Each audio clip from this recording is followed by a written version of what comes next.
Radio 94 FM. Just because you do a lot of talk. RJR's hotline. We're not just talk. We're substance. And now we got a gem. Today is the start of what? National Consumer Rights Week, right? Yes, today is actually the start of when we finally give our consumers that recognition that they truly deserve. For a whole week, as opposed to just a one-day thing. So a one-day thing for World Consumer Rights Day. I would definitely say that consumers are 365 days of the year. Oh, yeah. It's just that we take the week to be a little bit more focused in our activities, to get their attention and also to bring up awareness of our consumer rights. It's kind of like when Mrs. Tyson talking about being blamed or accused of taking the children's side. Well, it's their thing. They're the customers, right? Well, similarly, where's the economy without the consumers? Exactly. Exactly. We've often been somewhat labeled as saying that we only take for the consumers. But I must tell you that since we're all consumers, then we're actually taking the side of everyone if that's the case. Absolutely. Because we're all consumers, but we're not all customers, but we're all consumers. That's right. Yeah, so we have to protect each other. Absolutely. It's a principle. It's all talking about principles, right? So, absolutely. Absolutely. So what's the theme this year? This year's theme is making the digital marketplaces fairer. And it is quite timely because most services right now are going digital or online. So what happens is that all the threats that exist in the physical world still exist in the cyber world. They do. So for consumer on steroids, because it can move faster, further, cross state lines. It is a tremendous responsibility for us. And again, consumers are looking at the advantages and the opportunity for newer markets to be open to them. But the risk and the pitfalls are there. So this is a very timely thing for us, and it's an ongoing discussion because last year it was about making a better digital world. So we continue the theme under the cyberspace for consumers because it's such a tremendous subject discussion, that it couldn't have been resolved in 1 year. So we continue to this year. Fantastic. Wow. So what are the main elements? Well, definitely the main elements that we would be targeting is most of the consumers would want to know, like, when I'm doing my shopping online, how protected am I? We have enlisted, one of our major telecoms to come and actually speak to that at our town hall meeting that we'll be having on Thursday. This is an annual event that we have that speaks to the theme, whereas as a consumer, you can get all your questions answered directly, from one of the major stakeholders. We're actually having it this year at the Bureau of Standards multi-purpose facility, and again, admission is totally free. This is what we do for our consumers of Jamaica, that you can come, bring your concerns, and have your questions answered. It's a lovely facility. You ever see this, Stacey? Nice. It's really nice. Facility, Bureau of Standards. Yeah. It's very technologically prepared, So what are you saying? Yes. Nice space. Beyond what some would expect. Right. But again, this is for our consumers. So, we want the best for you, a comfortable environment, and you can, as I said, it's a real relaxed atmosphere. You don't have to feel intimidated. You can come, you ask your questions, and you get your answers. Good stuff. And that's like at the center because that is on the day, right? That is on World Consumer Rights Day. And let me just a little background is that this happened because President Kennedy of the United States spoke towards the fact that consumers need a protection, and this matter was brought to the UN, and the UN took it up that there needs to be guidelines for consumer protection, and they wrote the first charter, which basically it culminated into 8 basic rights of the consumer, and this was actually signed on March 15th. So what ended up happening is that countries over the world, over 200 countries, including Jamaica, recognizes March 15th as World Consumer Rights Day, and we have our education, information activities in recognition of that. So every year, March 15th is World Consumer Rights Day, and that's when we basically speak to a theme that is very current, affecting consumers. You wanted to talk a little bit about some of those rights? Well, again, there are several. There are several rights that may not necessarily fall within this, but the basic rights. Yes. Well, first of all, the right to basic goods and services, which guarantees survival. I'll just name the rights. I'll speak on in a bit. The right to safety, the right to be informed, which is very important for our consumers that they know. Mm-hmm. The right to choose, the right to be heard. Of course, if you have a problem, you should be able to voice your concerns. Sure. Then we also have the right to redress. There's a problem, you should be able to get it fixed. Right? There should at least be a process of getting it fixed. Mm-hmm. The right to consumer education and the right to a healthy environment. Now, of course, there are times when we make presentation mention these rights, and individuals in the audience would speak to, hey, guess what? Most of these rights are being violated here in Jamaica. Mm. Now, for while we don't necessarily share that view, the idea of it is that communication oftentimes is the culprit. Sure. Things are not communicated properly. Yes. And there's also the fact that some of the merchants and providers are underinformed regarding these things. So we have taken a direction to say we want to empower consumers rather than speak to the punishment and the penalization of those who are violating the rights, because that is good must. We will always do that, but we want to speak to the empowerment of consumers because we want to give them we want to return to them the power that they do possess. Right. That hey, it's up to you, especially where we used to hear that phrase, cash is king. Mm-hmm. Even though we're going cyberspace, you're still using money. Right. So the idea is that cash is still king. Where you will spend your money, you must have certain demands, and if they're not met, spend your money elsewhere. But it's also to the benefit of the supplier, right? Because if you enjoy a certain amount of confidence in your suppliers and want to better what you do, when things don't go according to plan, you're probably likely to enjoy the largest of those of us that say, all right, yeah, like this time, man, it's all right, man, it's cool. Like you go to somebody and them do have all the change and you say, cool. Listen, man, if them don't treat you right, you want down to the cent. Mm-hmm. You cannot drive a hard bargain if you're not treated well. So it makes for a more kind of civil, livable space for both sides. It does, and what we've noticed is that, look, there is a type of socialization that some individuals have, and they become somewhat having a tunnel vision. And the tunnel vision is that there is this perception that consumers in Jamaica have a sense of entitlement, perhaps, and they may find that they resent that. But the reality is that you are a consumer spending your hard-earned money.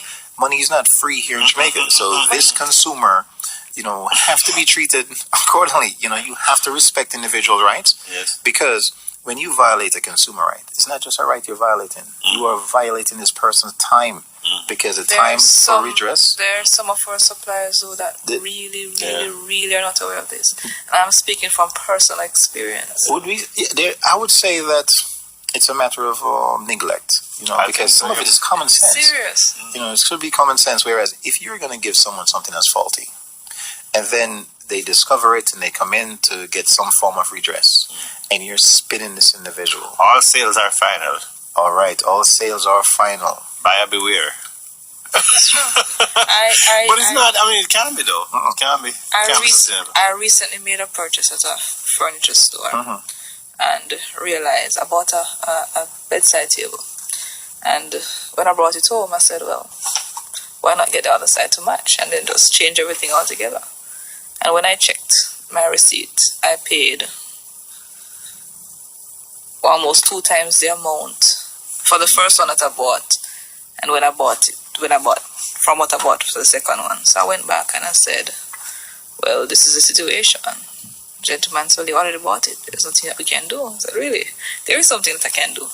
He said, where's the receipt? So I said, well, I can't find it, but there are cameras in your place. There's something that you can bring up, and he gave me a long story, and he's going to call me. I wait days.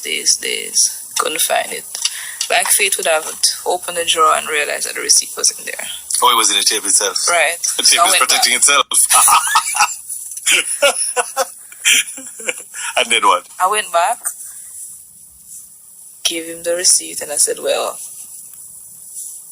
based on how you were behaving before, I want this matter to be handled now. Okay. And he said, well, you have to wait for the night manager because he was the one who dealt with it. And I said, you weren't saying all this before. So you're telling me that I took time out from my job. I came here. You're going to tell me that the situation can be fixed. So I should come back here Again. at 9 o'clock when the night manager comes and. That is a very unfortunate experience. Crazy. And again, we have individuals who are promoting more for business, and they would have something to say regarding that. But I tell you, as a consumer, you should not have to go through that hassle, especially if you have already done business with them. Alright, and in the event, suppose it was really the fact that I genuinely could not find, like I did not find back the receipt. Again, we don't necessarily play, swift and hard when it comes to proof of purchase. The receipt itself is 100% evidence of the transaction. That's right. Now, unless that merchant is blatantly denying the transaction, then the receipt plays a very little role when they themselves can actually check, because they also have an internal receipt of the transaction. No, he told me that after 24 hours it's gone from the system and they don't know, he doesn't know what he could do. And so the balance on their account. so that's why I said, like fate would have it, as he said, the drawer was protected, the table was protecting itself. Yes. that is, and I'm sure that probably terrible. happened a lot. Yeah. The thing is, again, when we do our investigations, we do have to investigate not just the complaint we're hearing, but is this a pattern with this particular supplier, right? Is he aware that he's violating the consumer? Oftentimes, no. He probably just seen it as a matter of practice, because if we maintain this position, we don't have to do the refund, we don't have to do the discount, because the consumer won't take it any further. But unfortunately, some do. And when they do, the we have approach to was make sure. very casual. No, that's unfortunately some do. Because when the next person come, them get a little bit more, no? Yeah. And again, Of what is due, right? people complain when they believe that the response from the merchant was so terrible, right? When you have an individual that would leave from parish or two to come into Kingston to file a complaint, that's to tell you that, listen, this situation Not happy. is really serious. And, we we treat all complaints regardless of the level, because, again, the consumer rights are what we're protecting. We're not protecting the value of the transaction. Is it right? And we've actually seen situations where poor customer service was misunderstood to be a consumer violation, but eventually it turned into a consumer right violation because it started out with poor customer service. So education is not just for our consumers, it's also for our merchants and providers as well. Definitely. Somebody wants to ask a very quick question. And hello? Still there? Hello? Might have gone. Sorry about that. We had to kind of get to a natural break before we took that one. Right. So you ran on a couple of these rights. You got up to redress. That's where we were, right? And then something you mentioned a while ago that have taken us into the next one, which is education. For sure. And it's education for everybody. For everyone, because again, you mentioned it perfectly well that there are certain maxims that comes with consumerism, and if you say that all sales are final, buyer beware, all of these things are nicely said, but unfortunately, the law recognizes it totally different. You have a right to be informed, Sure. and that right must be so conspicuous, right? It cannot be the fine print. Sometimes they'll say, well, you have to read the fine print. The law does not recognize fine print. It have to be so conspicuous that if it's a doubt that the consumer was properly informed, Right. then you couldn't have made an informed decision because this information was written on the back of the contract and you're signing on the other side. But even the fair trading thing, the double ticketing, isn't that an issue? The way they say if you have two different prices on the same item, they are obliged to give you the lower price. Now, that is, let me, just a little bit more clarity. Yes. If there's a price on the shelf that is lower than the price rung at the checkout, then it's a lower of the prices that you'll receive, right? In fact, is that some places actually do the bait and switch because most individuals are not looking at their receipts. They're ringing multiple items, and then at the end they just leave, not recognizing that you saw it for one price on the shelf, and then they charge you more at the checkout. So check your receipts. But you know what was funny for me with that purchase? When I went to the cash register, I said to the young lady, I said, this is actually the price of the table. She said, well, yes. I thought about it and I said, should I really be paying this amount for this table? I said, okay, fine. I want it, so I took it. So when I bought the second table, and that was the price that originally I would pay for that table. It's good that Maybe she put it in. Maybe it was sold by the peers, and she put in the price for the peer. It was that disparate, or it was just okay. No, it wasn't sold by the peer. Okay. Because I had to actually sit in the store and wait for them to even fit it up. Because I said, well, Okay. I'm gonna go home and fit this up. We want the ease of doing business. We want merchants and investors to be able to make money. But from our position, we want you also to respect those who are helping you to make this money. Oh, absolutely. Respect your customers. So when you protect consumer rights, it's better for business. The more informed the consumer, the better they would be at understanding their own personal responsibilities as consumers. So the education process is for both sides. We're never just leaving out the merchants or the providers and suppliers. Everyone has to be informed regarding these things. That is the reason why, even for us at the National Consumers League, we took an exception, because recently, individuals made presentment on the Data Protection Act. Right. Their biggest objection was that why should they have to inform the bank customer of these things? And of course, you pull your hair out wondering, why would you as a bank not want your customer to be informed? So when you're taking information and you're signing anything, they must be properly informed. Everything you do with the bank, it is based on contracts. So how can you now go before Parliament and say, hey, guess what? I don't think we should be obligated to this. This is absolutely asinine. Yeah, that's so I would, without saying the name here, I would encourage consumers that if you are with such a financial institution, make it known that you do want to know, and if in fact they continue to press that they shouldn't have to do this, then change. And that's what we encourage, change. So I was annoyed with the vote in Parliament, not from a partisan perspective, but from that perspective. And then I was appeased a little bit by what Minister Shaw said. So, okay, it is what it is. But what you have to know is to decide to leave the bank that votes out properly. And I agree with him. And I agree. That is Use your power. That is the choice of the consumer. He acquitted himself with that point. Okay, fine. It's not going to change now, so we need to act in our own best interest.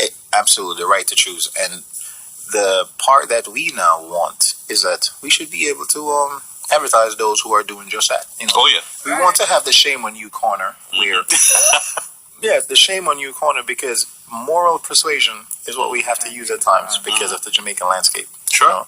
Because we won't get it versus legislation. So the moral persuasion is that, look, shame on you. How dare you decide that you want to change someone's note for a charge? And then once it hit social media, it was like, oh my God, who did this? And then they backpedal. Right. So this is a good example for consumers. And listen, once we come together, and if something grieves us, let it be known. Call these names. Call the names. That's right. And let them become accountable. So we do encourage that. One of the things that is important, again, is the idea that the right to a healthy environment. This part of education is very important. Because here's the thing. Some may quickly look to government, that the government should be protecting and providing healthy environments. Now, there's a personal responsibility aspect that comes in.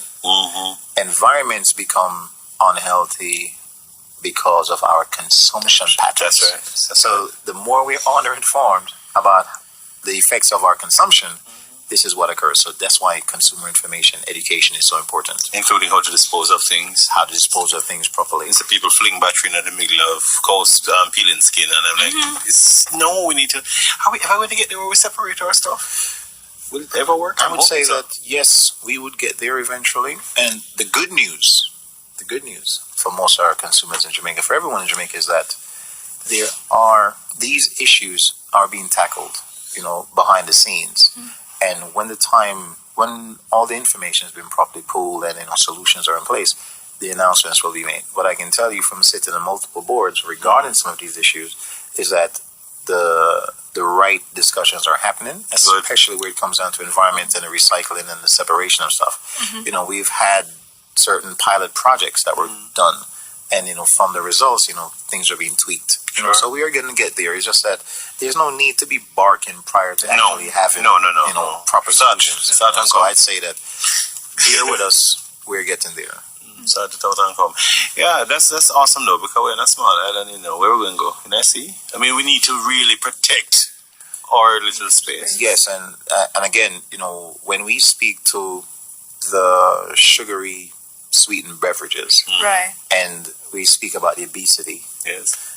there are still individuals who are not aware of how serious these things are, right? And when you can have stakeholders who actually produce these products that come on board to say, hey, you know what, let us have a real discussion because now we want to look into what alternatives we may bring and we don't want to continue to be a part of the problem, part of the solution. It's a very good time for all of us to actually enter that discussion and say, hey, you know what, we need to think more about our health. Maybe they better switch quick and start put out more water. No, let them sell water to Even that. all of the sugar drinks people also sell water, so they should probably invest in a line of infused water. But I think one of the problem with that, is that if persons are not grossly overweight, they don't consider themselves as being obese. Exactly. We don't publish enough how many young people are basically dropping dead every day. We don't do that. We don't. Because young individuals shouldn't be getting heart attacks. Oh gosh. We have to go. But thanks for whetting the appetite. Pardon the pun.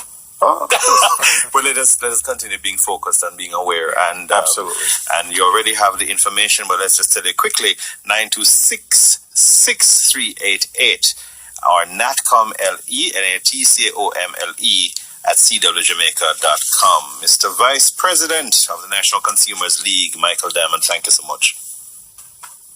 It's easy, reliable, and safe. It's just a click away. Apply for your commercial carrier's license online before April 1 and avoid late payment fee. The time by the Transport Authority is 4 o'clock. On Campus is brought to you by UWI Muna, inspiring excellence, producing leaders. On Campus, a weekly look at what's happening on the Mona campus of the University of the West Indies. On campus today, the UWI's third biennial Disability Studies Conference. There's our regular campus calendar, but first, UE News. The UW